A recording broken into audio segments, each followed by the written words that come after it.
Please subscribe Ito Money Vlog.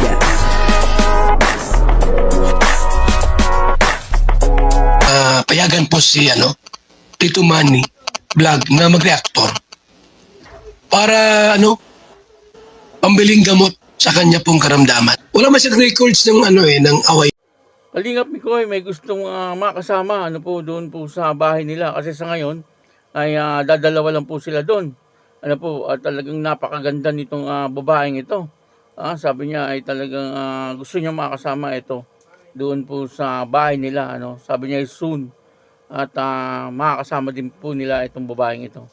Papanoorin po natin yung video at alamin po natin sino po yung babae na gusto niyang makasama doon sa kanilang bahay.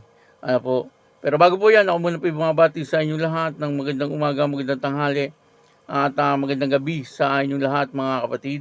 Saan man kayo ng panig ng mundo naroon ngayon ay mag-iingat kayo palagi at pagpalain kayo ng ating Panginoon. Maraming salamat din po sa patuloy na tumatangkilik sa aking YouTube channel at nanonood sa aking video reaction. Patuloy lang po natin suportahan sila Kuya Bal Santos Matubang, Kalingap Rob, Ate Edna Vlog, Jack Tapia at yung mga kasamahan ko pong reactor sa Kalingap. Ganun din po yung mga charity vlogger na Kalingap partner. Ito po yung video na kung saan ay merong babae na gustong makasama po ni Kalingap Mikoy doon po sa bahay nila. O nga naman, kasi dadalawa lang po sila doon.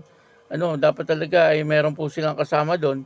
Kasi kapag umaalis po itong si Kalingap Mikoy, ay wala na pong kasama itong kanyang mami. Kung meron po siyang makakasama, ay si mami ay hindi mag-iisa. At meron po siyang gustong makasama na talaga nga namang napakagandang babae. Panoorin po natin yung video at ang kabuuan po ng video ito ay mapapanood po natin sa YouTube channel ni Kalingap Rob. Medyo nalungkot kasi akala ko hindi na masusundan to eh. Akala ko wala na may Chris.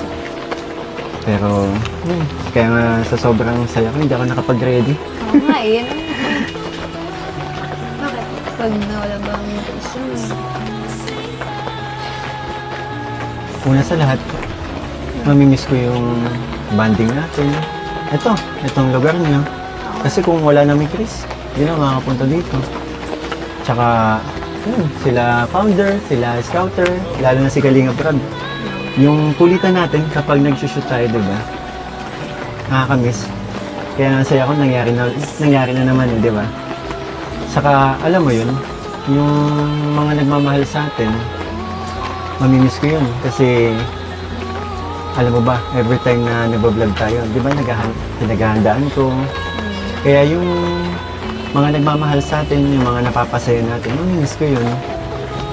Kapag naalala mo, di ba, kapag nagle-live ako, lagi nila tayong kinukumusta. Oo nga eh. Tsaka, for sure, madaming malulungkot kung hindi matuloy ang Chris. Kasi, dahil nga daw sa atin, ang dami nating napapasaya. Ang dami nating napapawing problema. At ang dami nating nabibigyan ng bagong yugto yung buhay nila. Diba?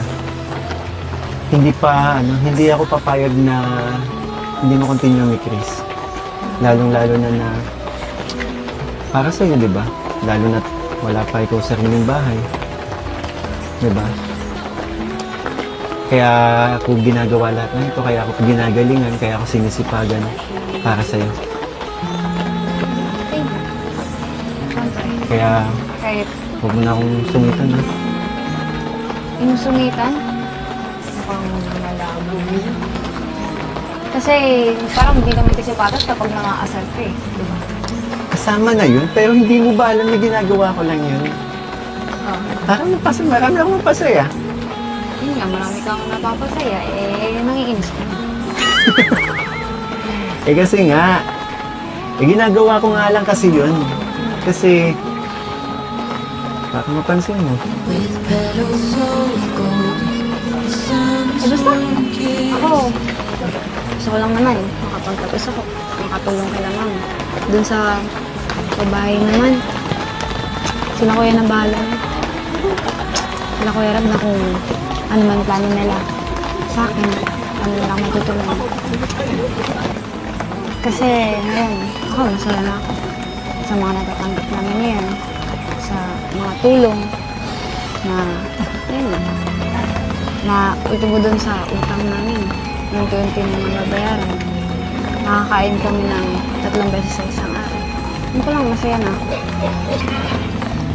At ayun nga, isa din sa nakatulong sa amin si Papa kasi hindi niya na kailangan lumayo para magtrabaho.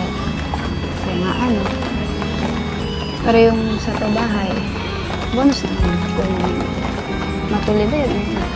Sabi ka naman. Nakakatuwa ka naman. Pero, sa akin, di ka ba masaya? Ha?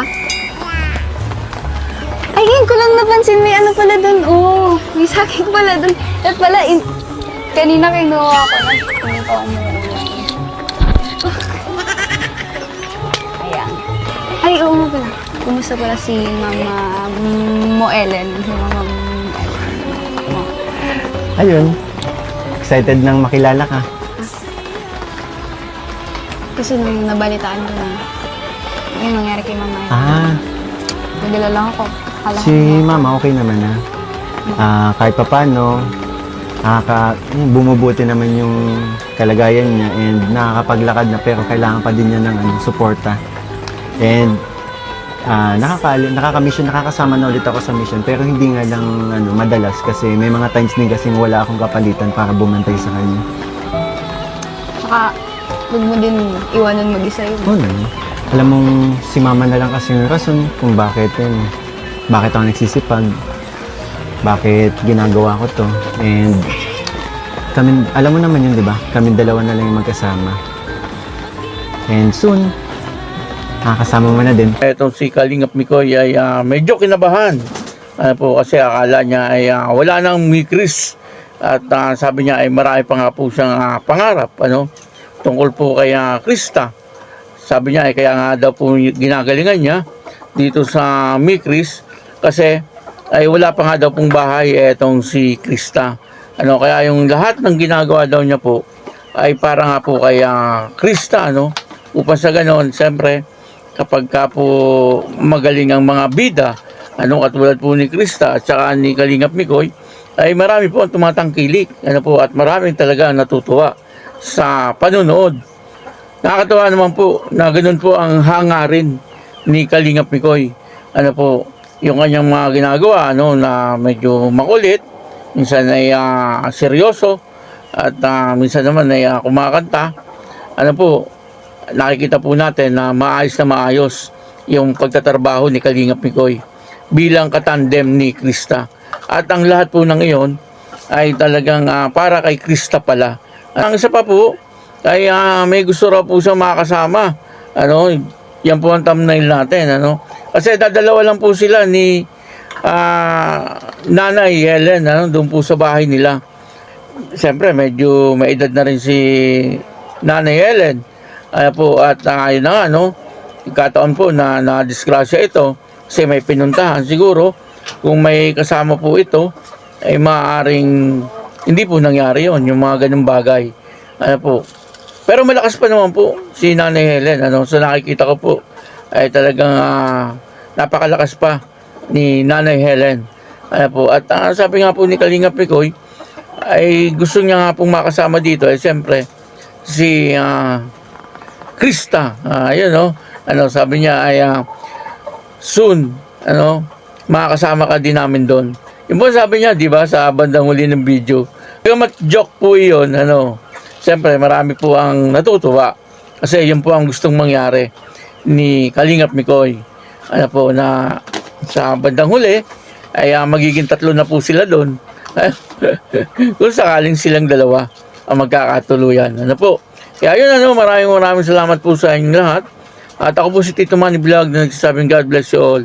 Diyos mabalos.